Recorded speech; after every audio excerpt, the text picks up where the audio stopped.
नमस्कार दोस्तों, जैसा कि टाइटल में अभी आपने देखा कि आप अपने दवाइयों के बिल पर, डॉक्टर की फीस पर और किसी भी मेडिकल टेस्ट पर इनकम टैक्स की छूट ले सकते हैं।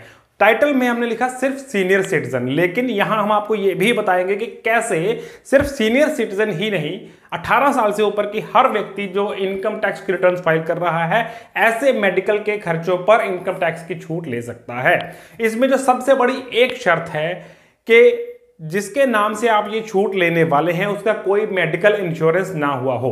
जिन लोगों का मेडिकल इंश्योरेंस हुआ है वो 80D सेक्शन के अंतर्गत ये छूट ऑलरेडी ले रहे होंगे, जो भी मेडिकल प्रीमियम उन्होंने पे किया है, इंश्योरेंस प्रीमियम जो वो हर साल पे करते हैं।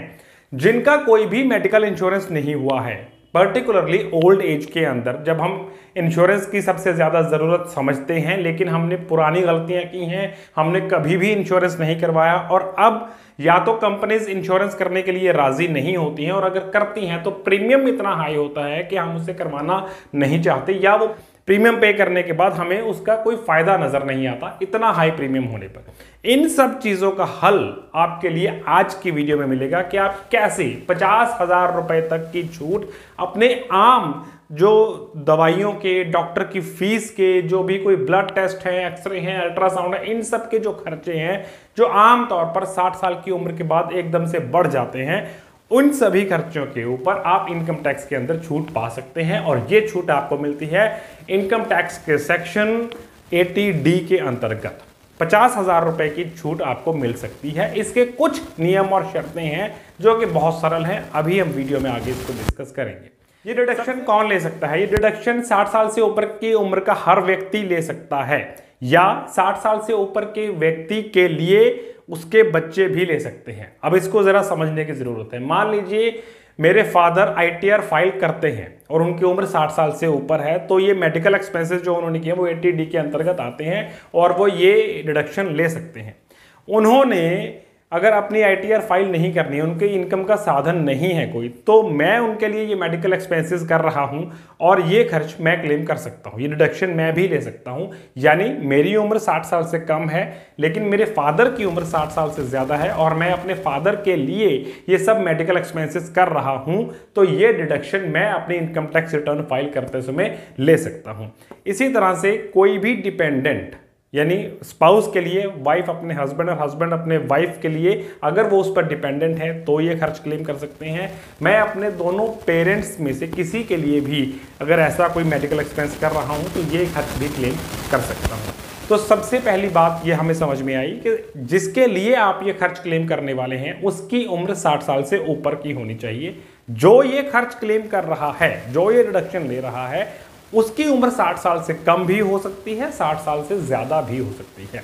यहाँ जब हम सीनियर सिटीजन की बात कर रहे हैं तो सीनियर सिटीजन की परिभाषा इस 80D सेक्शन के अंतर्गत 60 साल आएगी। कई केसेस में हमने पीछे देखा है इन्वेस्टमेंट के रिगार्डिंग कि सीनियर सिटीजन किसी केस में 50 साल मान लिया जाता है, किसी केस में 55, रिटायरमेंट के केस में 58 ईयर्स को मान लिया जाता है, लेकिन यहाँ 60 साल या उससे ऊपर के व्यक्ति को ही सीनियर सिटीजन माना जाएगा। ये डिडक्शन आपको मिलती है 80D सेक्शन के अंतर्गत और सबसे बड़ी शर्त ये होती है कि जिसके लिए आप ये डिडक्शन ले रहे हैं उसका कोई भी मेडिकल इंश्योरेंस नहीं होना चाहिए।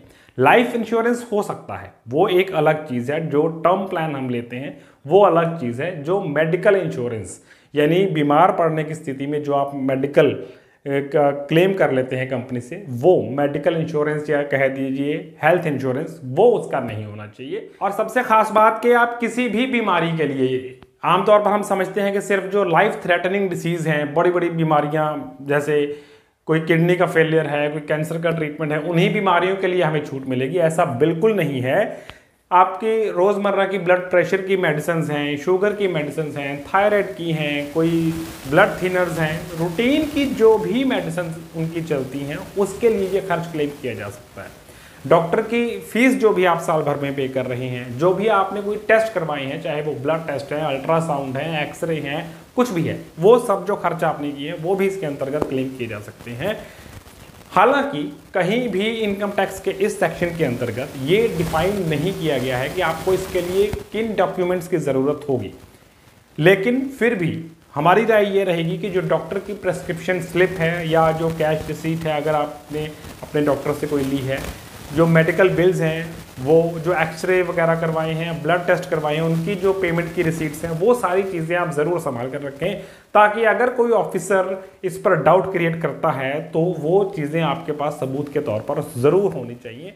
ये प्रोविज़न लाई गई थी 2018 में, लेकिन कुछ एलैबोरेट करके नहीं बताया गया था। अब दोबारा से इसके ऊपर नोटिफिकेशंस आई हैं, इसलिए हम आज का वीडियो बना रहे हैं। हालांकि पिछला वीडियो जो ये हमने बनाया था, इसके अंदर हमने आपको बताया था कि खास तरह की इनकम टैक्स की छूट जो सिर्फ सीनियर सिटीजन को मिलती हैं, वो छूट सिर्फ सीनियर सिटीजन को मिलती थी, आज भी मिलती हैं। लेकिन जो आज की वीडियो में हम छूट आपको बता रहे हैं, वो छूट सीनियर सिटीजन को तो मिलती ही है, सीनियर सिटीजन के बिहाफ पर उनके बच्चे भी ये छूट ले सकते हैं। और खास बात ये कि ये छूट आपको सिर्फ ओल्ड टैक्स सिस्टम में मिलेगी या ओल्ड टैक्स रिजीम में मिलेगी। जो नया टैक्स सिस्टम जो इस बार 2023-24 फाइनेंशियल ईयर के रिटर्न से स्टार्ट हो रहा है, उसके अंदर अगर आप रिटर्न्स फाइल करते हैं तो ये 80D का सेक्शन ही वहां आपके लिए अवेलेबल नहीं होगा, ये कोई भी छूट आपको उसमें अवेलेबल नहीं होगी। तो दोस्तों, उम्मीद है आपकी जानकारी में आज कुछ वृद्धि हुई होगी। ज़रूर इस चीज़ से आपको कुछ ना कुछ इनकम टैक्स में राहत मिलेगी। और जिन लोगों ने ये वाला वीडियो अब तक नहीं देखा है, वो ज़रूर देखिएगा। खास तरह की इनकम टैक्स की छूट, हालांकि 5 लाख लोग पहले से इसको देख चुके हैं, बहुत शुक्रिया। आज के वीडियो में इतना ही। अगर इस पर्टिकुलर 80D के सेक्शन को लेकर आपके कोई सवाल हैं तो नीचे कमेंट बॉक्स में जाकर जरूर पूछिएगा। वीडियो को लाइक और चैनल को सब्सक्राइब करना ना भूलें। देखते रहें डिफरेंट न्यूज़। Thank you.